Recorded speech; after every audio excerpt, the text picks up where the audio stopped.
വണക്കം, വന്ദന, നമസ്കാരം. Good morning to you all. സ്വാഗതം ചെയ്യുകയാണ് ട്രേഡർ ഓപ്ഷൻ ട്രേഡറിലേക്ക്. ഞാൻ നിങ്ങളുടെ സ്വന്തം ഗുരുജി. ഞാനൊരു സെബി രജിസ്റ്റർ അഡ്വൈസർ അല്ല, അതുകൊണ്ട് തന്നെ വീഡിയോയിൽ പറയുന്ന കാര്യങ്ങൾ സ്റ്റഡി പർപ്പസിനായിട്ട് യൂസ് ചെയ്യുക. ഇന്ന് 30-ാം തീയതി ജൂലൈ മാസം 2026 രാവിലെ 7:33 ആയിട്ടുണ്ട്. ഇന്നലെ നമുക്ക് ഒരു നല്ലൊരു റൈഡ് കിട്ടിയില്ല. ഈവൻ ദോ മാർക്കറ്റ് ഒരു 130 പോയിന്റ് യാത്ര ചെയ്താലും, അതായത് ഇന്നലത്തെ ലോയും ഹൈയും കാൽക്കുലേറ്റ് ചെയ്യുമ്പോൾ 130 പോയിന്റ്, ഇപ്പൊ നിങ്ങൾക്ക് വേണമെങ്കിൽ 125 പോയിന്റ് അടുപ്പിച്ച് ഉള്ള ഒരു യാത്രയിൽ നമുക്ക് ഇന്നലെ ആസ് എ ഓപ്ഷൻ ബയർ വലിയതായിട്ടൊന്നും നമുക്ക് കിട്ടിയില്ല. നമുക്ക് വേണമെങ്കിൽ അതൊന്ന് നമുക്ക് നോക്കാം. ഒരു സെക്കൻഡ്.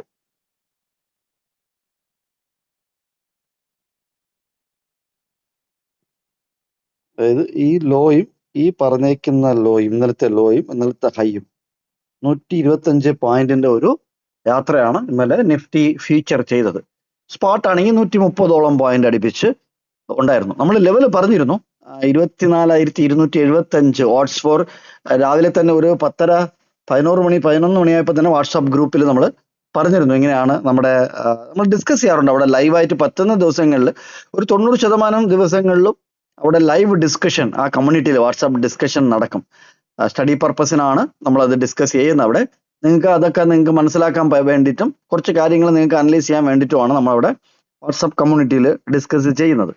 അപ്പോൾ ഇന്നലെ രാവിലെ തന്നെ പറഞ്ഞിരുന്നു ഇതേപോലെ 275 ഓഡ്സ് എന്ന് പറഞ്ഞു കഴിഞ്ഞാൽ പ്രോബബിലിറ്റി ചാൻസസ് എന്നാണ്. സോ നമുക്കത് കിട്ടി. അവിടെ 275 പോയി. പക്ഷെ വെറും ഒരു 10 പോയിന്റിന്റെ എസ് എൽ ആണ് 11 പോയിന്റിന്റെ എസ് എൽ ആണ് ഞാൻ വെച്ചത്. ഞാൻ കയറി ഒറ്റ ട്രേഡ് എടുത്തുള്ളൂ. അപ്പോൾ അതിനകത്ത് 11 പോയിന്റ് എസ് എൽ അടിച്ചപ്പം നമുക്ക് ഡിസിപ്ലിൻ ആണ് വളരെ ഇമ്പോർട്ടന്റ്. ഒരു ട്രേഡ് അല്ലെങ്കിൽ രണ്ടാമത്തെ ട്രേഡ് ഉച്ചയ്ക്ക് ശേഷം ശ്രമിക്കാമെന്ന് പറഞ്ഞിരുന്നു. പക്ഷെ കിട്ടിയില്ല വെച്ചാൽ ആ ലെവലിൽ കയറാൻ പറ്റിയില്ല. അതുകൊണ്ട് അങ്ങ് വിട്ടു. സോ ഇത് ഇന്നത്തെ ലെവൽസ് ആണ് ഇത്.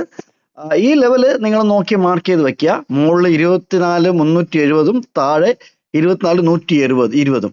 ഈ ലെവലിൽ വരുമ്പോൾ എന്ത് ചെയ്യണമെന്ന് നിറച്ച ആൾക്കാർക്ക് സംശയമുണ്ട്. അതായത് ഇതൊരു റെസിസ്റ്റന്റ് ആണ് മുകളിലുള്ളത്. 24,370 380 എന്ന് പറയുന്നത് ഒരു റെസിസ്റ്റന്റ് ആണ്. ആ റെസിസ്റ്റന്റിൽ വരുമ്പോൾ നമ്മുടെ പോയിന്റ് ഓഫ് കൺട്രോൾ എങ്ങനെ വർക്ക് ചെയ്യുന്നതെന്ന് നോക്കുക. നമ്പർ 1. നമ്പർ 2, പി എടുക്കാനായിട്ട് നമുക്ക് അവിടുത്തെ എന്തെങ്കിലും നിങ്ങൾ പഠിച്ച മെത്തേഡിൽ എന്തെങ്കിലുമൊക്കെ ഉണ്ടെങ്കിൽ, വല്ല ഇൻഡിക്കേറ്റർ നിങ്ങൾ യൂസ് ചെയ്യുന്നെങ്കിൽ ഇൻഡിക്കേറ്റർ യൂസ് ചെയ്യാം. നിങ്ങൾ എന്താണോ സെറ്റപ്പ് പഠിച്ചിരിക്കുന്നത് അത് ബേസ് ചെയ്തിട്ട് നിങ്ങളുടെ അവിടെ പിക്ക് ശ്രമിക്കണം. മുകളിൽ പോകുമ്പോൾ ആ ലെവലിൽ. അതേപോലെ താഴെ വരുമ്പോൾ, അതായത് 120 110 അവിടെ വരുമ്പോൾ നിങ്ങൾ ആ സ്ട്രൈക്കിൽ റൗണ്ട് ഓഫ് വരുന്ന ആ സ്ട്രൈക്കിൽ നിങ്ങൾ ഒരു സി വാങ്ങിക്കണം. അവിടെയും നിങ്ങൾക്ക് നിങ്ങളുടെ പഠിച്ച കാര്യങ്ങളോ നിങ്ങളുടെ ഇൻഡിക്കേറ്ററോ എന്തുകൊണ്ടോ നിങ്ങൾക്ക് അവിടെ യൂസ് ചെയ്യാം. അവിടെ ഒരു സി എൻട്രിക്ക് കിട്ടുന്നുണ്ടോ എന്നുള്ളതും നിങ്ങൾക്ക് നോക്കാം. ആ റിവേഴ്സൽ ട്രേഡ് ആണ്. മാർക്കറ്റ് പ്രൊഫൈലിൽ ട്രേഡ് ചെയ്യുന്ന എല്ലാവരും റിവേഴ്സൽ ആണ് തിങ്ക് ചെയ്യുന്നത്. അതിന് റിവേഴ്സൽ നല്ല രീതിയിൽ ചെയ്യാനും പറ്റും. മാർക്കറ്റ് പ്രൊഫൈലിൽ റെഗുലർ ആയിട്ട് വാച്ച് ചെയ്യുന്നതും നോക്കുന്ന ആൾക്കാർക്ക് അനോമാലിസ് ഒക്കെ കിട്ടും. ഇന്നത്തെ പോയിന്റ് ഓഫ് കൺട്രോൾ 130 ആണ്. 130 ആണ് ഇന്നത്തെ പോയിന്റ് ഓഫ് കൺട്രോൾ. സോ ഈ ലെവൽ നോക്കിയിട്ട് അതിനനുസരിച്ച് ചെയ്യാം. നമുക്ക് കുറെ ദിവസങ്ങളായിട്ട് എസ് എൽ എവിടെ വെക്കണം എന്നൊക്കെ ആൾക്കാർ ചോദിക്കുന്നുണ്ട്. 130 കയറിയാൽ, കാരണം ഞാൻ വെറും 11 പോയിന്റാണ് ഇന്നലെ വെച്ചതെന്നുണ്ടെങ്കിലും വെറുതെ എനിക്കൊരു സംശയം ഉണ്ടായിരുന്നു. എന്നുവെച്ചാൽ ഇന്നലെ വളരെ സ്ലോ ആയിരുന്നു മാർക്കറ്റ്, വളരെ സ്ലോ ആയിരുന്നു. അതുകൊണ്ട് തന്നെ ഒരു 11 പോയിന്റ് ഞാൻ വെച്ചു. പ്രീമിയം മെൽറ്റ് ആകാൻ ചാൻസസ് ഉണ്ട് എന്നുള്ളതുകൊണ്ട്.